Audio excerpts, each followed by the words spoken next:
What's up everyone? It's been a minute since we've done one of these reviews. Been addicted to a lot of games like Balatro, Marvel Rivals that have been taking all my time. But I made the time to get through The Legend of Zelda The Wind Waker. And I played it on the Wii U, played the HD edition with this big old controller here. I've never played a game on it before. My brother had the system, let me borrow it and the game, so thanks to him. Honestly, the game started out kind of rough. So you're gonna have to get through the review to see what my final thoughts are, but without further ado, let's get to the review. So I'm gonna start out this review a little bit different than my other ones by going straight to the negative stuff first. The reason I'm gonna do that is because the beginning of this game, I was super not into it at all, and there's a few reasons for that. First of all, I want to go over the controller itself for the Wii U. I was not a fan of it at all. It's just like a big box. It feels weird. The settings in this game too, oddly enough, you can't invert your vertical camera settings. At least I couldn't figure out how. I know you can invert your horizontal, but in this day and age, to not have that option is kind of insane to me.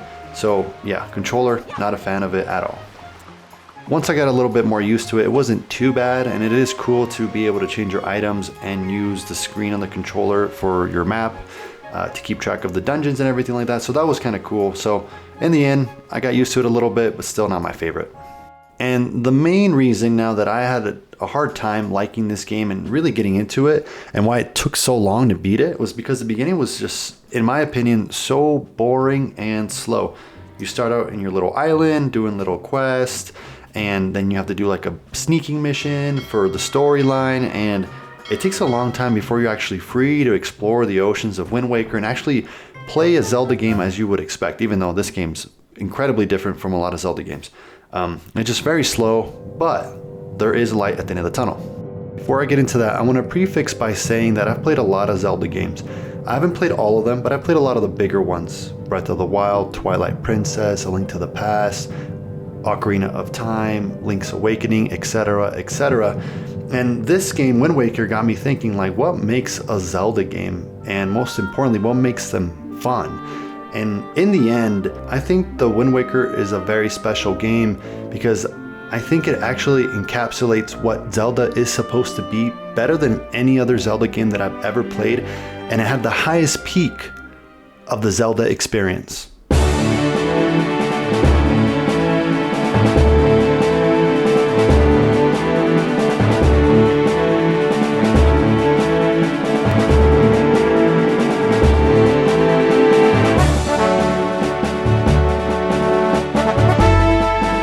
So what makes the Wind Waker so great and let it overcome all its negatives? Well, at first glance, aside from of course the overworld and the water and sailing around, it's very similar to what you expect from a Zelda game. There's dungeons in there, the same types of weapons that you're used to, bombs, boomerangs, bows. You get to locations that you can't get to until you have the new items, etc., etc. You have heart pieces. And looking at combat too, it's very similar as well. You can lock on, strafe around opponents. There's kind of like a parry system now in here, but you use your boomerangs, bombs, arrows, same as you would in any other Zelda game. So what is it then, and what makes Wind Waker so special? And well, that's how you explore and where you explore. The map in Wind Waker is so fun, it is so different, and let's be very clear here, right? I played the HD version, which I'm not going to go into all the differences, but essentially it's just a lot of quality of life improvement, including the travel and the sailing a lot faster to move around, and this is the aspect that's a lot of fun. This world map is different where you're on a huge grid essentially, right? And each square of this grid has a little island for you to explore. And each island can have a quest for you, an item for you, a fairy temple, or maybe something that you can't quite do yet because you don't have that item. And I can't express how fun that aspect of this game was, where it finally lets you loose and you're exploring new islands, different part of the map, because for the most part, you can really explore most of the game right off the bat. There are some limitations and the game opens up as you go on and faster ways to travel and whatnot, but just remembering, oh wow, if I have bombs, I can go back to this island, or I need fire arrows, whatever it may be. That aspect of this game was peak exploration, peak adventure. Last aspect that I want to talk about gameplay wise are the dungeons, and the dungeons are pretty standard Zelda fare. You have your maps, your compasses, your boss keys, a mini boss in the middle of it usually. I think there's 7 dungeons technically in this game.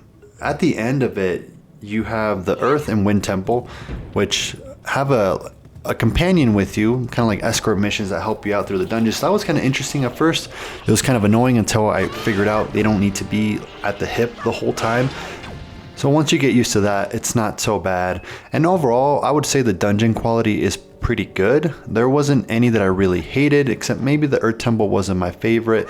But really, Wind Waker to me wasn't about the dungeons.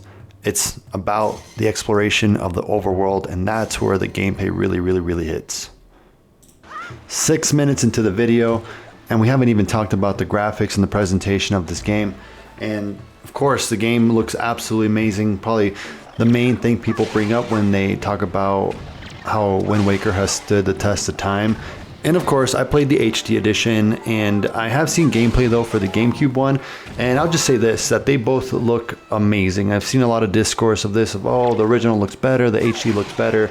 I personally think the HD is superior visually, not by much. And again, they both hold up so well, and I think they always will. That cell shaded style just lends itself to that.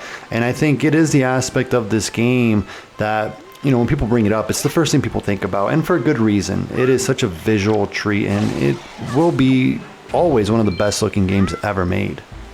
And last thing I want to touch on, I guess visually, is just how funny this game is. I'm not going to get into the story of the game, so I'll just talk about this here, but I think it's the funniest Zelda game that I've ever played, and I think the visual style, just with the faces that Link makes since he doesn't talk or whatever, just so funny, and that caught me off guard. But yeah, I think it's my favorite version of Link and Ganondorf too, actually.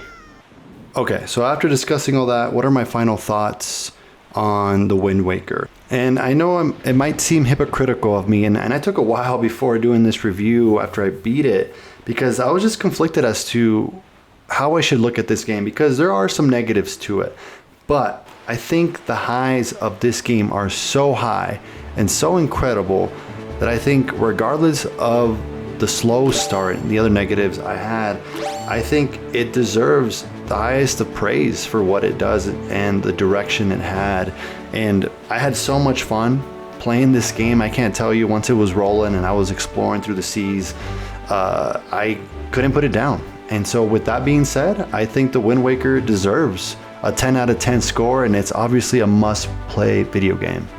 Hope you enjoyed the review. If you did, please leave a like and subscribe. I know lately we've been in a couple Zelda games, including Ocarina of Time and now Wind Waker. Still got Majora's Mask and Skyward Sword, but I think I'm gonna take a little break before playing those and play some other stuff on my list. But anyways, thanks again for watching, and I hope you have a great day.